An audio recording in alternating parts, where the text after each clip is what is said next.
Bismillahirrahmanirrahim. Pada suatu hari Rasulullah SAW ditemui oleh malaikat Jibril. Rasul pun bertanya, "Ada apa wahai Jibril?"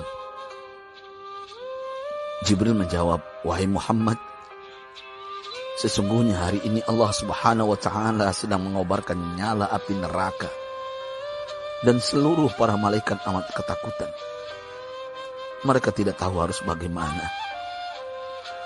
Untung aku ingat," kata Jibril, "bahwa engkau Muhammad adalah sumber cinta dan sayang Allah Subhanahu wa Ta'ala kepada alam semesta. Dengan alasan itu aku kesini, bertabaruk mengambil berkah dengan cinta Allah kepada dirimu, ya Rasulullah, ya Muhammad." Rasulullah terdiam beberapa saat, kemudian bertanya lagi, "Wahai Jibril, ceritakan padaku bagaimana neraka itu sesungguhnya." Jibril menjawab, "Wahai Muhammad, neraka itu bagaikan lubang-lubang yang terdiri dari 7 tingkat.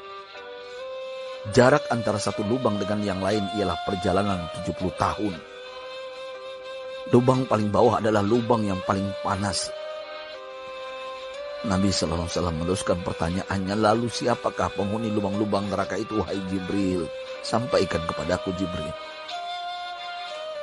Jibril menjawab, "Lubang yang paling bawah diciptakan untuk orang-orang munafik. Lubang yang berikutnya untuk penyembah berhala. Lalu untuk penyembah bintang dan matahari." Jibril terus menerangkan penghuni tingkatan neraka hingga lubang yang kelima, tempat umat Yahudi, dan yang keenam dihuni oleh umat Nasrani. Setelah menjelaskan penghuni 6 tingkatan neraka, Jibril diam cukup lama.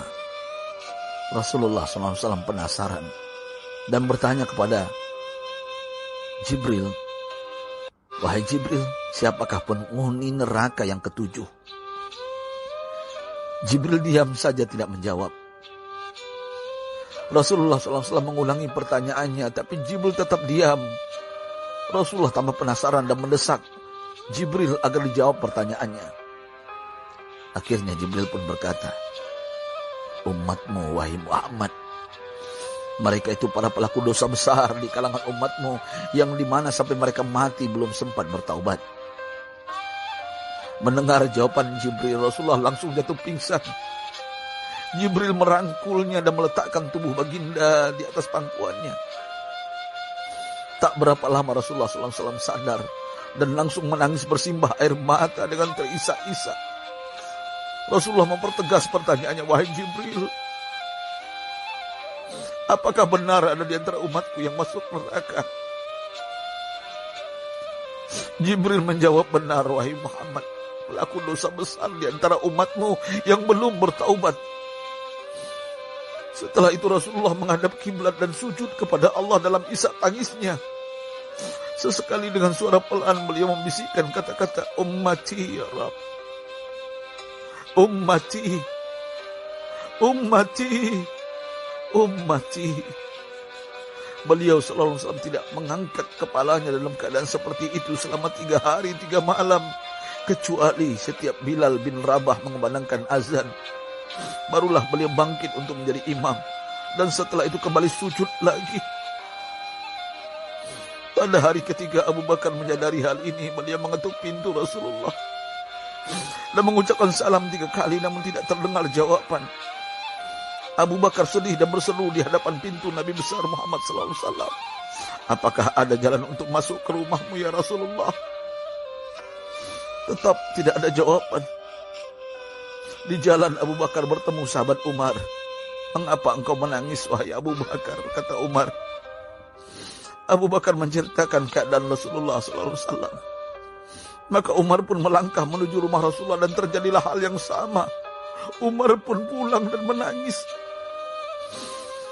Di jalan Umar bertemu sahabat Salman Al-Farisi. Dengan terisak Umar bercerita kepada Salman hingga membuat dia amat sedih, namun tidak berani mengulangi hal yang sama. Salman melangkah menuju rumah Fatimah radhiyallahu anha dan menceritakan hal itu. Setengah berlari Fatimah menuju rumah ayah tercinta dan mengetuk pintu sambil mengucapkan salam. Mendengar suara lembut putri tercinta, sejuklah dada Rasulullah. Beliau bangkit dari sujud dan membuka pintu. Alangkah terkejutnya Fatimah melihat Rasulullah, ayah tercinta, amat kurus dan pucat. Fatimah memeluknya lalu menangis. Wahai ayah, apa yang terjadi? Mengapa engkau amat sedih seperti ini?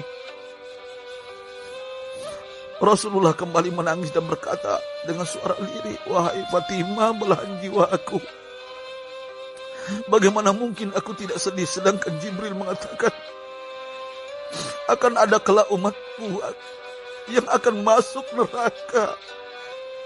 Subhanallah, betapa besar cinta Rasulullah kepada kita umatnya. Sahabatku, Rasulullah mencintai kita. Antaman ma'aman ahbabta, engkau akan berkumpul dengan orang yang kau cintai. Mari kita mencintai baginda Nabi besar Muhammad SAW yang mencintai kita umat yang tidak rela kita masuk neraka. Mari kita mencintai beliau dengan berselawat, Allahumma sholli ala Sayyidina Muhammad wa ala ahli Sayyidina Muhammad. Allahumma sholli wa sallim ala Sayyidina Muhammad karimil aba wal ummahat. Allahumma sholli ala Sayyidina Muhammad wa alihi wa sahbihi wa sallim. Sahabatku, sampaikan dan silakan share sahabatku di sosial media. Rasul mengajarkan kepada kita, man dalla ala khairin falau mislu ajri fa'ili. Siapa yang menunjukkan kepada kebaikan, maka dia akan mendapatkan pahala seperti orang yang mengerjakannya. Mudah-mudahan ini menjadi pahala jariah bagi kita. Saya Ustadz Oren. Assalamualaikum warahmatullahi wabarakatuh.